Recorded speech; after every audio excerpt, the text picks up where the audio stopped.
Hi there, and welcome to Power and Freedom. I'm Alana Hunt. I hope you're doing well today.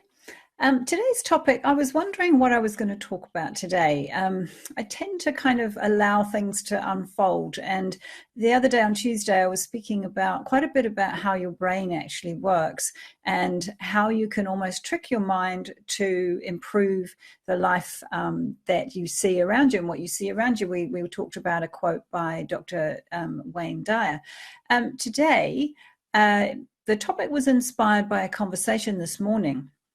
I was chatting to someone about relationships and how we sometimes show up in a way that is different to how we would hope to be, or maybe we respond in a way that isn't quite how we would have liked to. Perhaps there's a tone of voice or something that we say that is sometimes surprising to us.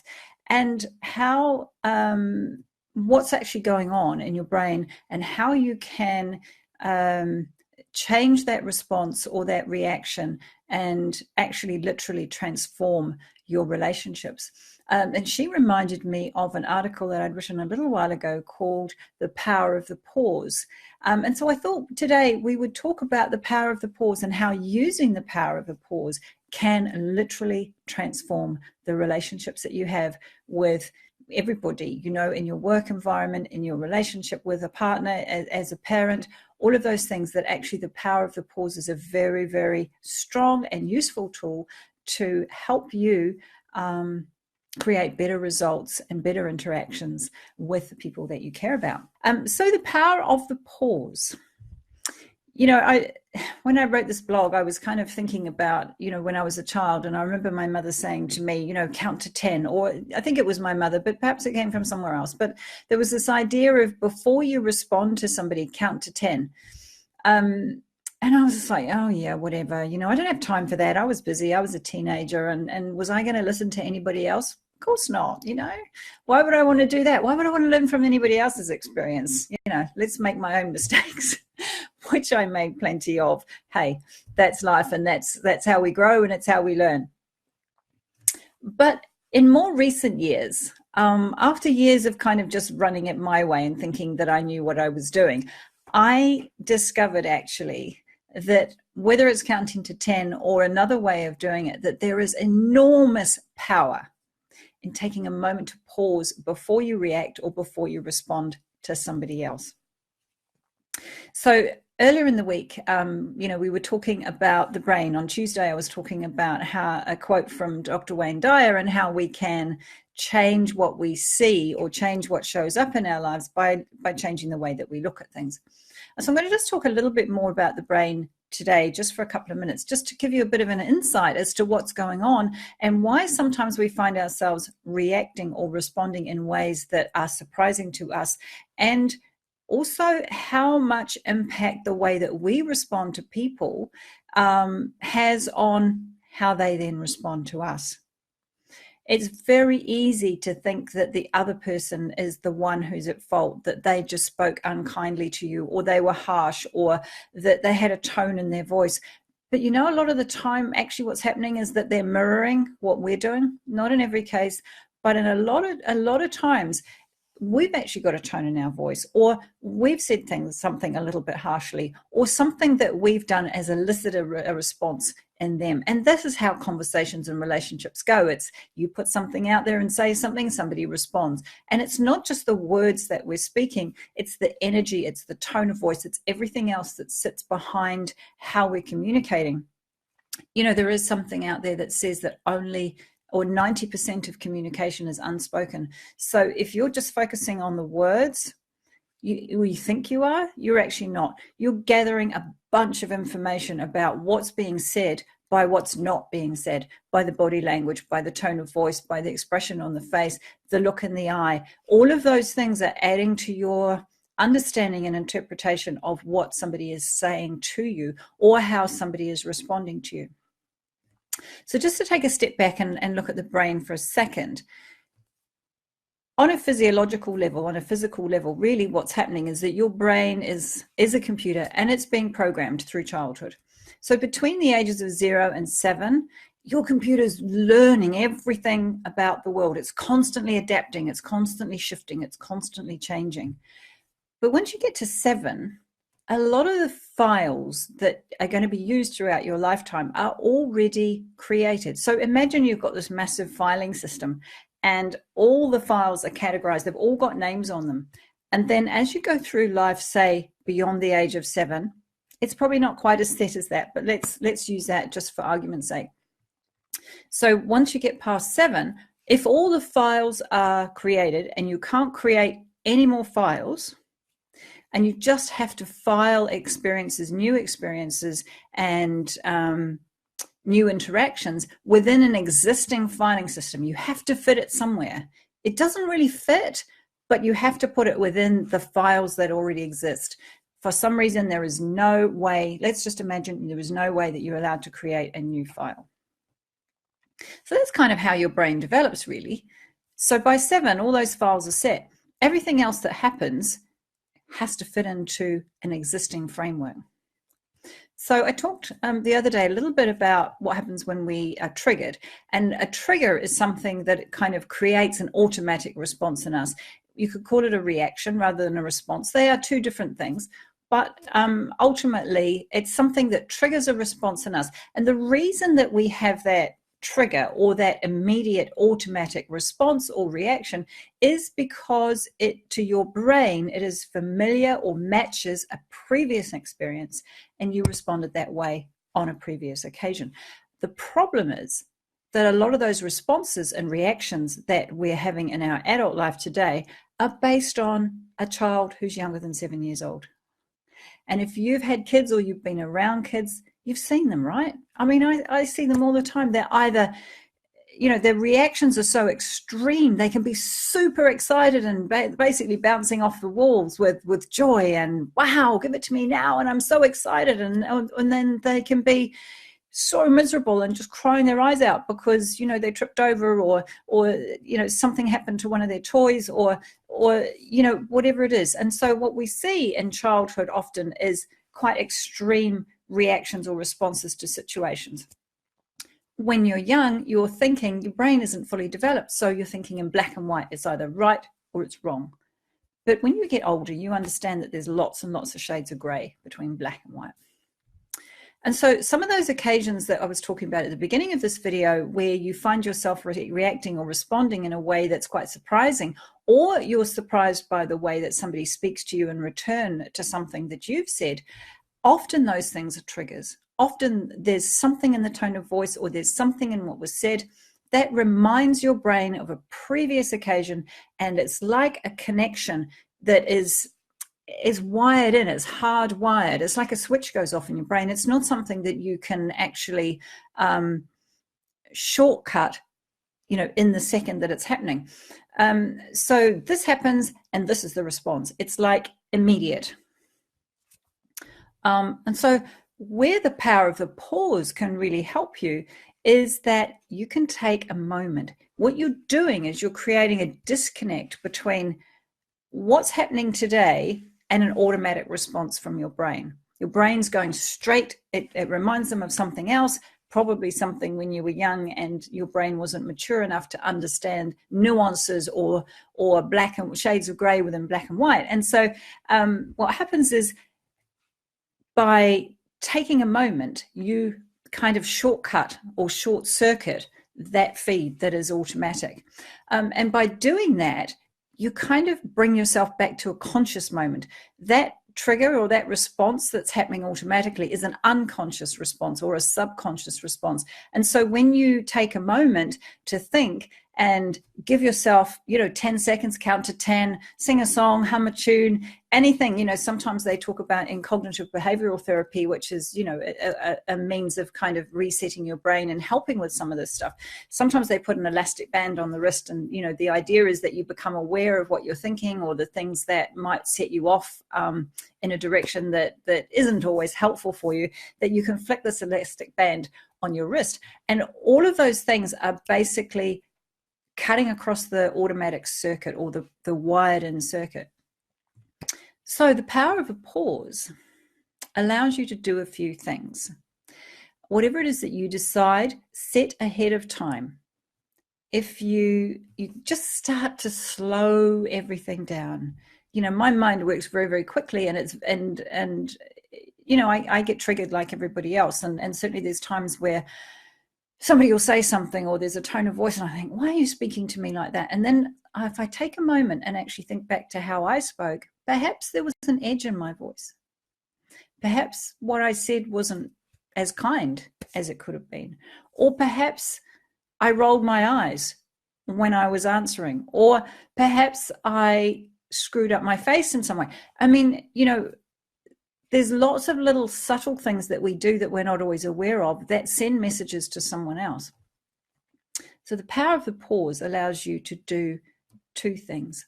One, to step away from your own reaction and just give yourself a moment so that you're not triggered in that emotional state and in that immediate state where if somebody says something, you're just like straight in with a response that you haven't thought about and could be cruel and actually might not be who you want to be in that moment, or might harm that relationship, might actually start to break that down, or actually may make you look like you're not a very nice person to be around, and that might not be the truth at all.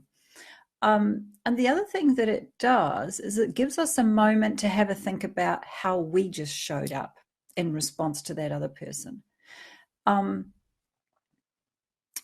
Did you have a tone of voice? Did you maybe roll your eyes? Did you kind of look doubting or look annoyed, or just take a moment to check in with yourself? That's really what this is about. Take a moment to check in with yourself, see who you are being in that moment, see what you might be doing, if you're doing anything, and you're not always, but choose your response, because you can't control how somebody else responds to you. That's not something that you can do anything about, but you can do something about how you respond or how you show up in response to somebody else. And don't forget that if you have things that trigger you, certain expressions or certain tones of voice, then the other person that you're talking to will also have things that are triggers for them. In this conversation this morning, we were talking about a particular situation where a question was being asked and the person didn't hear the question. And this happens quite a bit with this particular person. They are quite disconnected and they think they've heard something, but they only hear bits and pieces of it, and they don't necessarily hear the whole question or the whole conversation. It's kind of like they hear the words and then they assume that this is what you're asking or this is what you're saying, and it often isn't. So this was kind of one of those occasions where the question was asked and then a slightly different question was asked. There were some similar words. You could think it was a similar question, but they were actually two very distinct questions. And what happened was that the person responded to the question and kind of just said, yes, well, I've already told you that, and was a little bit irritable. And so the person who was asking the question kind of slowed it down, and they said, very quietly and very deliberately, or maybe not so quietly, but very deliberately repeated the question. And what was interesting is that if you actually thought about that occasion, by slowing down and changing the tone of voice, there was kind of this idea that was being transmitted that in actual fact, I want you to hear me. You clearly haven't heard me, so I'm going to speak to you like this very, very clearly. And you know what? That message that's sent with that potentially is, you're not listening to me, you're stupid, you're not hearing me, I need to speak to you like you're a small child because you're not listening. And clearly I need to be. And when we start speaking to that, in this situation, that particular way of speaking triggered something in the person who was answering the question.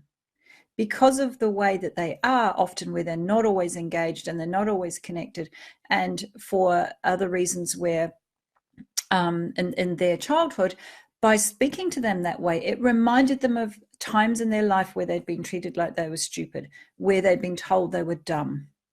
And so by bringing in that tone of voice, there was no intention to create that reaction in the person, but by bringing in that tone of voice, actually it triggered them.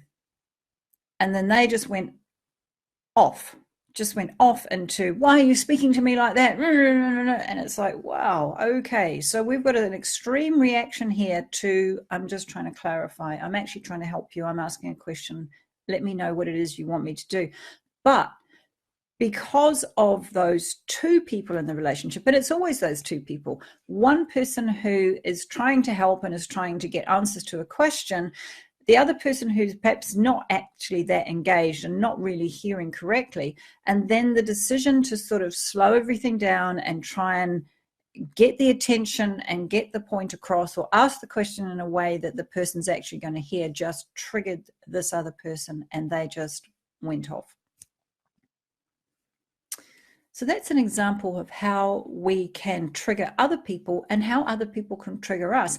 So if you're in a situation and you see somebody respond in an extreme way or something that feels out of context with the conversation you're having, chances are they're being triggered. So how could you rephrase? What did you just do? How did you just speak?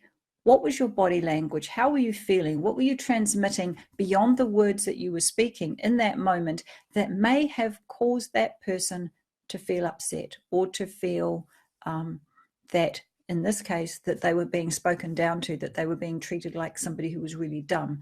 And it's really interesting. It's a little thing, but, sometimes we don't recognize when you know somebody quite well, and particularly if you know their history, then perhaps we can pick some of these things up. Often, though, we're speaking to people we don't know. We send out information with a good intention. It's not always received that way.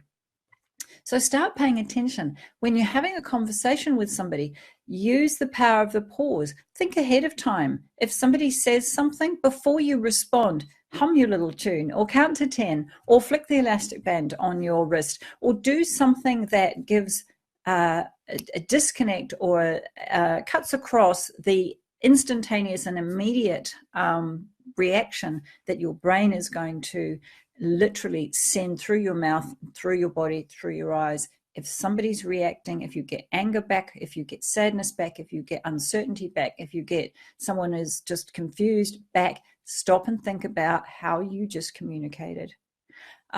And remember that if you find yourself starting to feel angry or confused or all of those things, then the chances are, have a look at what's being said. Is it really about what's being said, or is it about something that your brain is connecting to something that's happened in the past, perhaps something that's happened a really long time ago? You don't have to remember what it is, but if you can say, this is actually not about right now. This person's just said this. So if I'm feeling like this is out of context. This is an extreme reaction to this situation right now. Anytime you find yourself in that environment, there's something going on that your brain is on automatic pilot, and it's putting connections together that actually don't have anything about today. Take a moment, take a breath, take 3 deep breaths, count to 10, hum a little song, do whatever, take a moment, walk away if you need to. Just stop for a second and say, let me think about that. Take that moment, take the power of the pause, and by doing so, you create space. You can choose in that space. You're not choosing when everything's on automatic pilot. It's kind of just there. Take a moment, use the power of the pause to transform the relationships that you have with people around them by bringing your awareness, taking responsibility for how you respond and how you speak, and all of the body language and everything else that surrounds that. And you'll be surprised at what a difference it makes. If you're getting an extreme reaction to something you've said, it might not just be that person. It could be something subtle in what you're doing or what you're saying that's triggering something in them. So take a moment and say, okay, wow, that was a surprise. Stop. And instead of responding and escalating the situation, by taking that breath, by taking that pause, you can bring yourself back down to a neutral, conscious thinking place where you can choose the response that you have. And, it really is like pouring water on a fire or diffusing a situation. Instead of it getting bigger and bigger and inflaming it, it's like, calming everything down. Yes, maybe you need to walk away, maybe you need to have a break, but it will calm the other person at the same time as it calms you. And so you can use the power of the pause anytime that you want. Build your awareness around it. Bring tools to the table. Say, well, the next time I feel myself getting upset, I'm going to little humming song in your head, and it doesn't matter what the song is. It doesn't matter what it is that you do. The idea is to take a moment, 10 seconds, 5 seconds, a little bit longer if you need to, but enough to sort of go,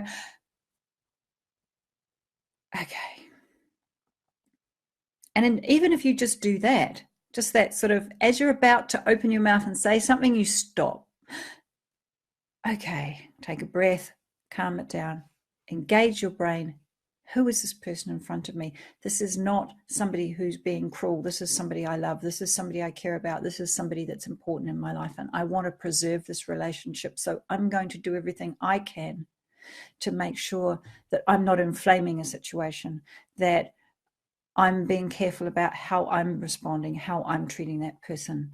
And just give it a try. See how it goes for you. I promise you it will make a difference, and it can literally transform all the relationships in your life so that you get more of what you want and you're able to give more of who you truly are, without, old filing systems that actually aren't relevant to what's happening in your life today. So that's today's topic, power of the pause. Thank you for being here. Do drop me a like or a love if you're coming in on replay. Drop me a comment and I'll get back to you. Have a fantastic weekend.